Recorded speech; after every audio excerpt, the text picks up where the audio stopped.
আজকে episode number 2। আপনি কি এখন ডিমের কুসুম ফেলে দেন? অনেকেই ভাবেন সাদা অংশই শুধু উপকারী, কিন্তু জানেন কি ডিমের সবচেয়ে মূল্যবান কিছু পুষ্টি আসলে কোথায় থাকে? চলুন আজকের ভিডিওতে জেনে নেওয়া যাক। ভিডিওটি সম্পূর্ণ দেখার আগে অবশ্যই আমার শেফা হেলথ মিডিয়া চ্যানেলকে সাবস্ক্রাইব করুন এবং প্রচুর পরিমাণ অন্যদের মাঝে শেয়ার করে ডিমের প্রত্যেকটা এপিসোড দেখার সুযোগ করে দিন। কমেন্টে আপনার মূল্যবান মতামত অবশ্যই জানান। ডিমের সাদা অংশে থাকে প্রায় 90% পানি এবং 10% প্রোটিন। একটি বড় ডিমের অর্থাৎ 80, 90, 100 গ্রাম ডিমের সাদা অংশে থাকে প্রায় 3.6 গ্রাম উচ্চ মানের প্রোটিন। মাত্র 17% থাকে ক্যালোরি। প্রায় কোনো ফ্যাট বা চর্বি কিন্তু এই সাদা অংশে থাকে না। কোলেস্টেরল, ট্রাইগ্লিসারাইড নেই। এছাড়া সামান্য পরিমাণে থাকে পটাশিয়াম, সোডিয়াম, ম্যাগনেসিয়াম এবং ভিটামিন B2। তাই যারা অতিরিক্ত ক্যালোরি ছাড়া বেশি প্রোটিন চান তাদের জন্য সাদা অংশ কিন্তু খুবই ভালো এবং উপকারী। এবার আসি কুসুমে। অনেকেই ডিমের কুসুম ফেলে দেন, কিন্তু আসলে ডিমের অধিকাংশ ভিটামিন ও মিনারেল কুসুমেই থাকে। কুসুমে রয়েছে vitamin A, vitamin D, vitamin E or tocopherol, vitamin K, vitamin B12, vitamin B12। এই ভিটামিনকে সবচেয়ে শক্তিশালী নিউরো ভিটামিন কিন্তু বলা হয়।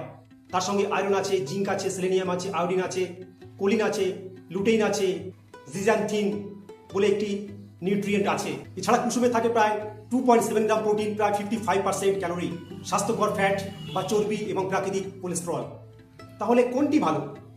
শুধু সাদা অংশ খেলে আপনি মূলত প্রোটিন পাবেন, কিন্তু কুসুম বাদ দিলে অনেক গুরুত্বপূর্ণ ভিটামিন, মিনারেল এবং কোলিন থেকে বঞ্চিত হবেন।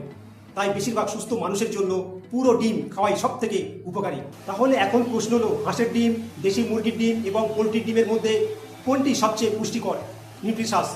এর উত্তর জানবেন এপিসোড 3-তে। এখন এই চার্টের মাধ্যমে আমি কিছু গুরুত্বপূর্ণ তথ্য তুলে ধরার চেষ্টা করলাম। সাদা অংশ অ্যালবুমিন এবং ডিমের কুসুম বা ইয়কের মধ্যে কি কি পুষ্টিগুণ থাকে? ডিমের সাদা অংশ অ্যালবুমিনে থাকে 17% ক্যালোরি, কুসুমে থাকে 55% ক্যালোরি। অ্যালবুমিন বা সাদা অংশে কোনো ফ্যাট বা চর্বি নেই। অপরদিকে কুসুমে থাকে স্বাস্থ্যকর ফ্যাট। সাদা অংশে কোনো কোলেস্টেরল নেই, কুসুমে কোলেস্টেরল থাকে। সাদা অংশে ভিটামিন B12 কিছু পরিমাণ থাকে। অপরদিকে কুসুমে বেশিরভাগ ভিটামিন অর্থাৎ vitamin A, D, E, K, vitamin B12 খুবই গুরুত্বপূর্ণ একটি ভিটামিন। তার সঙ্গে আয়রন, জিঙ্ক, সেলেনিয়াম, কোলিন ইত্যাদি আরও কিছু মাইক্রোনিউট্রিয়েন্ট আছে। ডিমের সাদা অংশ প্রোটিনের ভাণ্ডার, আর কুসুম হলো ভিটামিন, মিনারেল ও স্বাস্থ্যকর ফ্যাটের ভাণ্ডার। তাই বেশিরভাগ সুস্থ মানুষের জন্য পুরো ডিমই সবচেয়ে বেশি উপকারী।